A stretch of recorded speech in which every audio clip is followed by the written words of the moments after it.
हनुमंतवाडी सरपंचपदी चंद्रदीप नरके गटाच्या तानाजी नरके यांची बिनविरोध निवड करण्यात आली, तर उपसरपंचपदी नीता नरके यांची निवड झाली आहे।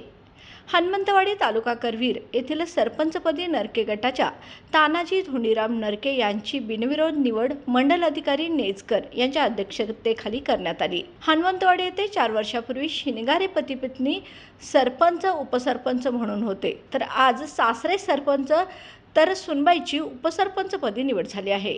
यामुळे जिल्ह्यात पहिली निवड एका घरातील व नात्यात झाली आहे, याची परिसरात चांगली चर्चा सुरू आहे।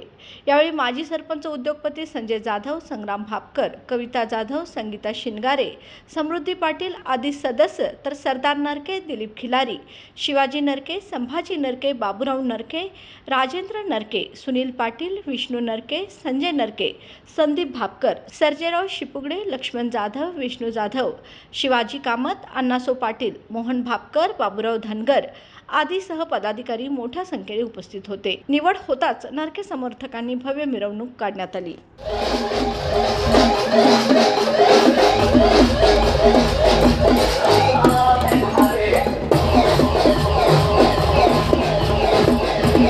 आज हनुमंतवाडी ग्रामपंचायत सरपंचपदी आज सगळ्यांच्या सहकार्याने माझे आमदार चंद्रदीप नरके साहेबांच्या आशीर्वादाने आमच्या गावातील शिवसेना आघाडीच्या सर्व कार्यकर्त्यांच्या सहकार्याने आज माझी सरपंचपदी बिनविरोध निवड झाली। त्याबद्दल मी सर्वांना प्रथमतः धन्यवाद देतो।